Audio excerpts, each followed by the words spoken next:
the reason it has a 1 and a 2 button beside it, like, okay, 1 and 2 right underneath the L and the R, it can also be double-dutied, is grouping channels.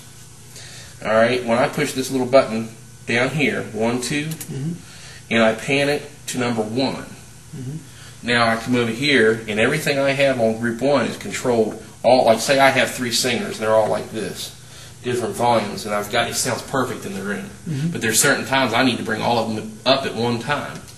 So what I can do is I can push one on each one of those, pan them all to the right. Now by turning this up, everything that's panned to 1 goes up at one time without changing each individual volume. Alright? Same thing is if I have everything panned to the other side of number 2 and pushed down. Right. Okay? That's what the group volume 4 is over here. It's a master volume. Gotcha. So, but for the sake of it right now, you leave everything panned to the... Okay, this is a very important button right here. It's what arms our channel. It's what turns it on. You'll come in Sunday morning like, I just can't get you. I don't know what. If you come back here and that little light's off, there's your problem. That turns on the channel. All right? I mentioned to him that actually is, I like that, especially like when you're in programs, doing special programs. Pop off and don't have to worry about coming right there. Because you know that old one, turned it down. Or did I have it in the same volume? Okay, PFL, pre or post fade listen. That corresponds to, in the back there's a headphone jack. Okay. Say you're 100 feet away, and you were trying to find out what number 3 singer sounded like with singers 1 and 2.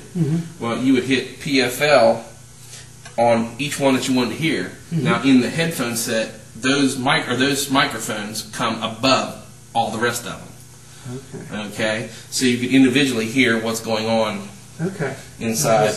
It's like you're just selecting. Right. So if you had 3 singers up there and you wanted to hear them all 3 together, they're up there like that. Now all 3 of them are going to be above all the music. Well, I just want to hear this one. Now that one is going to be above the other 2.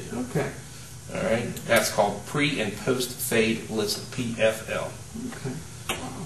Okay, that takes care of pretty much over to here. The balance pan, that's exactly what I told you. Pan left or right. That's all that means right there. You'll notice these 2 channels don't have an input gain. Right. Basically, if you looked behind there, they don't have what's called XLR channels either. They have 1/4 inch and RCA.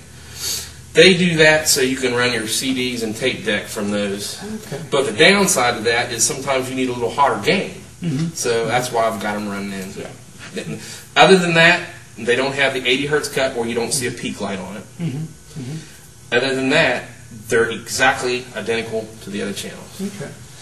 Okay, now let's go over here. Fan and power button. Say one day you want to get a real podium microphone, one of the like little thin ones.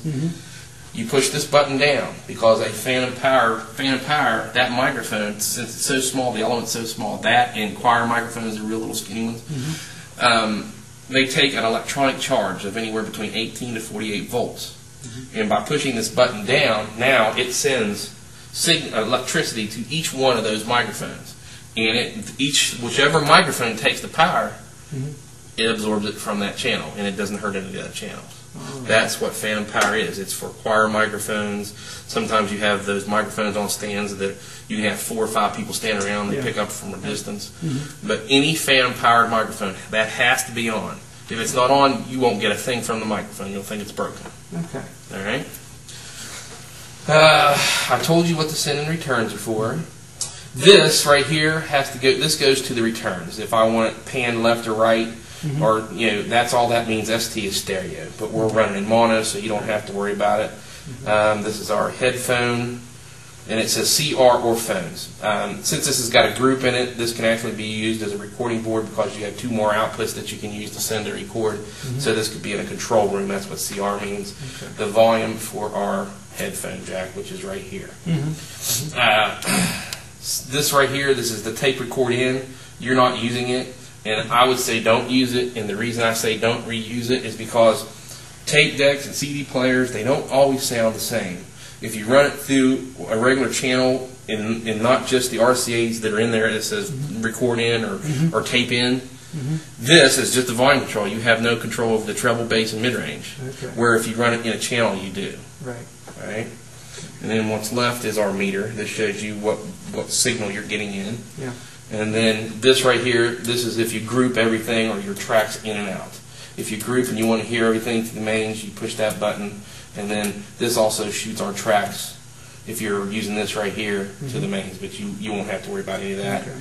And this ST button, this groups all your groups right here. If I want to hear them through the mains, that to ST. So exactly what it says. Okay. All right.